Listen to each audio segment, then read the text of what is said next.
Bem-vindos, viu? Tudo ótimo, nada de vocês aí. Seja à vontade. Obrigada. É um prazer, viu? Já vamos estar à vontade. Tá.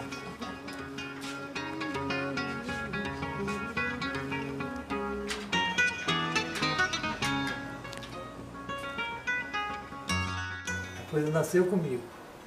Era uma intuição que eu tinha de fazer as coisas. Não sabia o que ia dar, né? Não sabia nada. Comecei a fazer, né? Isso é a primeira fase de juventude. Na escola, né, eu desenhava meus cadernos. E depois, né, no ginásio, essas coisas todas, eu comecei a ver filmes. A empresa Liberato foi fundada há 40 anos atrás e desde o início isso foi uma marca do meu pai, Chico Liberato, não é um critério meu, eu herdei isso também, é um compromisso muito forte com a cultura brasileira. Essas histórias que a gente fez, elas vieram de inúmeras fontes, vieram de escritores. Quando a gente fez uma história de Graciliano Ramos, do livro Alexandre e Outros Heróis, um livro engraçadíssimo, maravilhoso. Essas histórias vieram de mitos, quando a gente fez uma história sobre o Saci Pererê. Essas histórias vêm de vivências nossas mesmo no sertão. A Bahia tinha uma coisa que me atraía muito, aqueles casarões, ver a cidade baixa lá de cima, né? Ia até o elevador da Serra, via aquela coisa toda. Eu sentia assim, ficar parado, sentindo que tinha uma coisa que me tocava profundamente, eu ficava encantado com certas coisas, né? O Ponto da Barra, às vezes o pessoal ia correndo para a praia e ficava lá de cima, olhando aquela enseada. Então eu sentia assim, e me dava vontade de desenhar, né? Agora, na hora que eu comecei a comprovar isso, senti em mim mesmo que era isso que eu queria, né? Eu estava indo muito para o Rio, me casei no Rio de Janeiro, com a Alma, né? E andava no meio desse pessoal todo, e fui no estúdio lá das pessoas, e eu disse, eu vou montar meu estúdio na Bahia. Aí cheguei aqui, onde é o quarto de João, fechei o quarto de manhã e montei minha mesa de desenho animado. Até que a gente chegou numa história que corre o Nordeste, que está na literatura, que se chama Boi-Aruá. Com Boi-Aruá fizemos nosso primeiro longa-metragem. Ele é uma referência na animação brasileira, justamente porque criou uma temática. Ele se originou de uma temática local, brasileira, nordestina. Eu fiz uns 11 curta-metragens numa mesa de animação que eu fiz. Por fazer um trabalho em família, que nós pudemos manter um estúdio de animação durante praticamente 40 anos. Desde a década de 70, que a gente trabalha com animação, e isso, nos melhores momentos, fluiu com muito entusiasmo, mas houve momentos de dificuldade também, onde a gente teve que contar com estímulo mútuo, com encorajamento mútuo, para não desistir de fazer, porque isso é uma expressão absolutamente atual, a animação. Todo filme, mesmo filme de imagem real, entra animação. Então isso dá força a gente continuar com a nossa relação com as pessoas que trabalham com a gente, porque o filme não nasce com uma pessoa só, nasce com essas pessoas, né? No dia que ela me entregou o Boi-Aruá, a música Boi-Aruá, eu senti que o filme tinha uma força a mais significativa para ir para frente. Então, na vida, no que nós fazemos, seja o que for, a gente tem que se unir com pessoas que se dêem muito bem, que tenham bom caráter, boa visão das coisas e boa índole para fazer coisas boas. E o que leva a gente a fazer coisas boas é a índole de levar uma boa mensagem.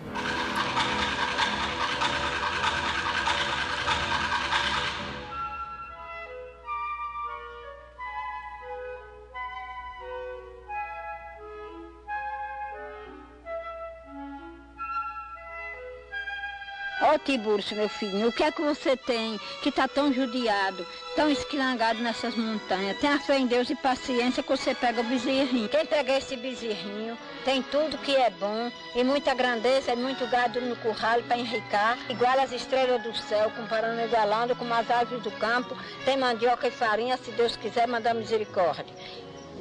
Tem tudo que é bom, toda a grandeza de roça, toda a grandeza para o povo se manter com os poderes de Deus e a força da misericórdia do céu.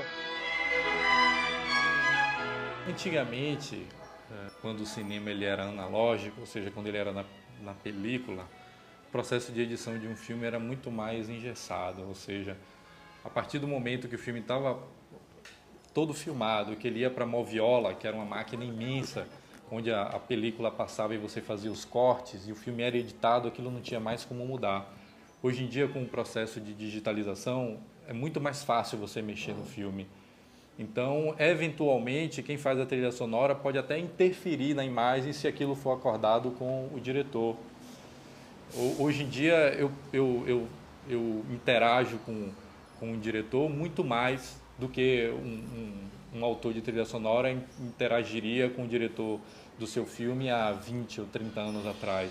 O cinema de animação não é que nem o cinema convencional, que você tem o som direto. Você chega no set de filmagem e já vai gravar a ambiência daquele lugar, se tem pássaros cantando, se você está dentro de uma cidade com carros passando, todo aquele volume de sons diferentes e o diálogo das pessoas. No cinema de animação a gente tem que construir tudo.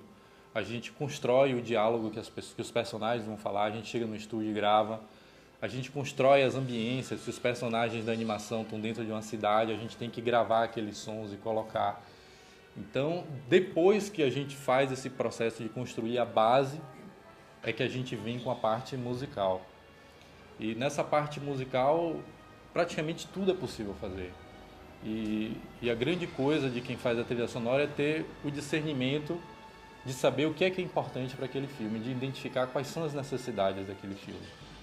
Por exemplo, identificar quais são os pontos de culminância, de maior tensão no filme. Identificar se a sua trilha sonora vai ser uma trilha sonora que vai realçar determinados elementos que já estão na imagem, ou se você quer criar uma situação de contraposição de ideias, que a imagem está dizendo uma coisa e que a trilha está dizendo outra, de criar um contraponto, ao invés de simplesmente reforçar uma ideia de que já está na imagem. E é um processo muito interessante de se fazer. Os filmes de meu pai são filmes que geralmente pedem muito trabalho de trilha sonora, são filmes que dialogam diretamente com a música e que a música não tem somente um papel subalterno de realçar coisas que já estão implícitas nas imagens, mas que tem uma função de criar certos contrapontos, que já vinha desde o Boiaruá. E depois desse Ritos de Passagem, um longa-metragem, nós estamos fazendo agora o Amarillis, que é um filme de curta-metragem e que eu estou fazendo também esse processo da trilha sonora. Ritos de passagem são os ritos de passagem que cada um passa na sua vida. As dificuldades, passagem, a força de certos impedimentos que cria um clima de desafios em certas passagens, superação dessas coisas, e depois um final com a trilha sonora, a orquestra sinfônica toda crescendo naquele palco maravilhoso. Porque a música em um filme, ele é uma espécie de facilitador da resposta emocional.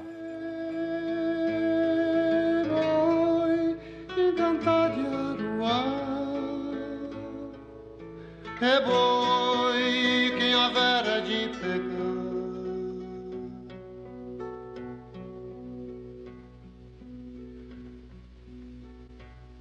E minha vida de vaqueiro vagabundo, já nem dou conta dos perigos que enfrentei.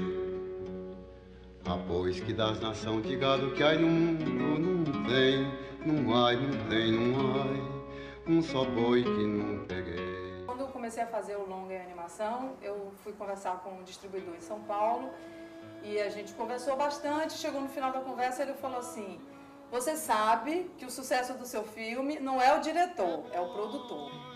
Então, o produtor é aquela pessoa, por mais que você tenha um diretor autoral, um diretor com uma linguagem própria, que é normalmente com que as pessoas com que eu faço, com que eu trabalho, o produtor ele tem que direcionar o potencial do diretor.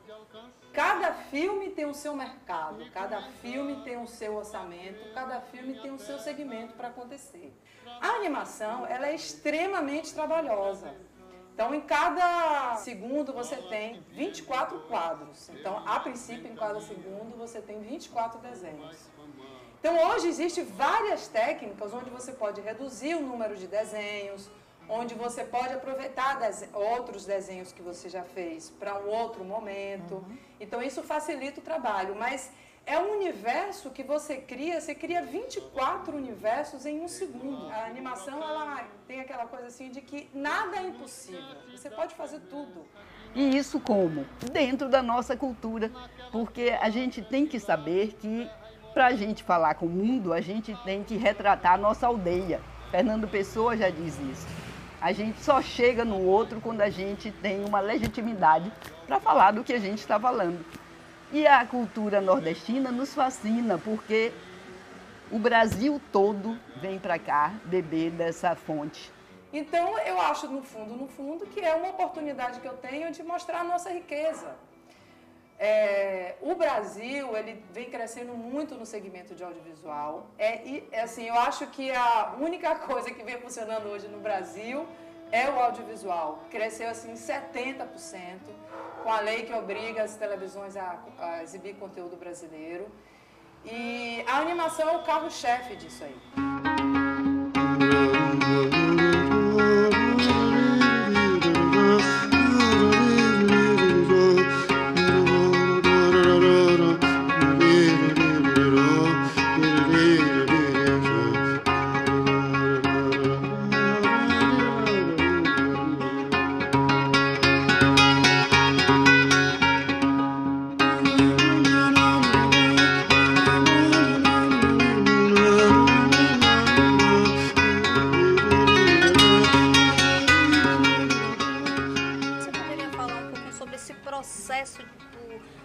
Roteiros, né, que é uma linguagem que ela passa de uma linguagem literária para um outro tipo de linguagem. Como é que se dá esse processo?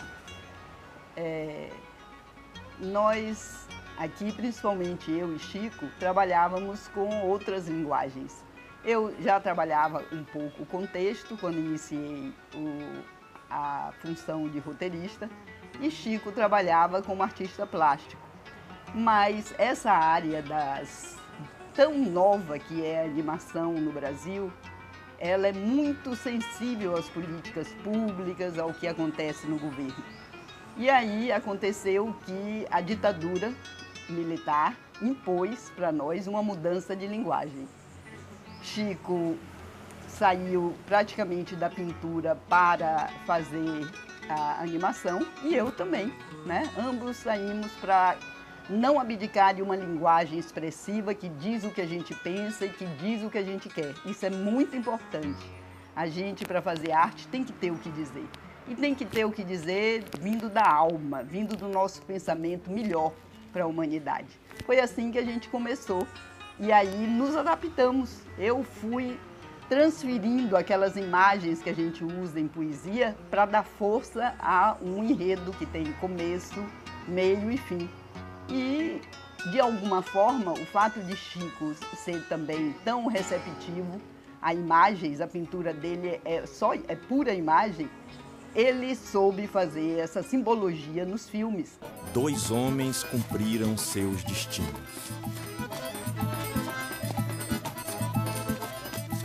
No Rio da Morte, narram ao barqueiro Caronte a sua trajetória.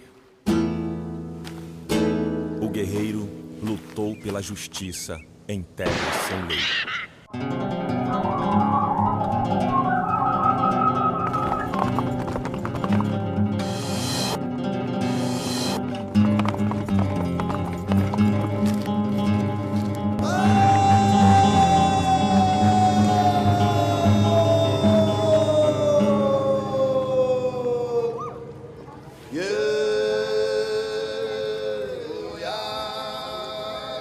O santo plantou a fartura para seu povo em terra da promissão.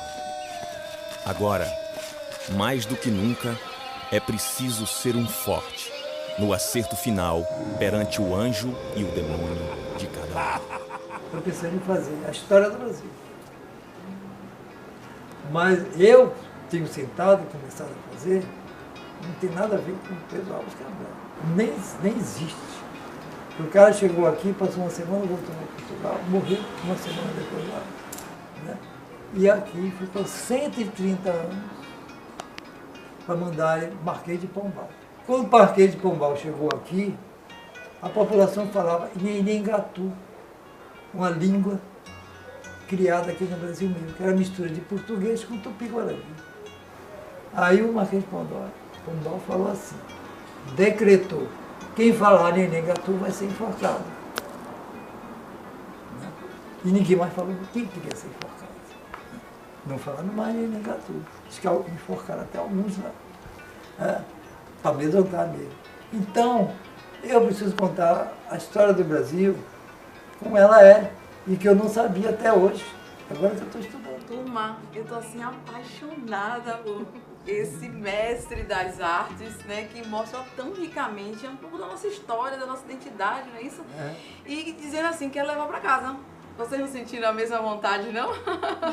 Agradeço, viu, Chico, por ter nos dado esse privilégio de estar aqui com você, vivenciando um pouquinho dessa história, desse trabalho. E eu dou parabéns por vocês estarem preocupados com a nossa cultura e fazendo matéria, que isso é muito importante.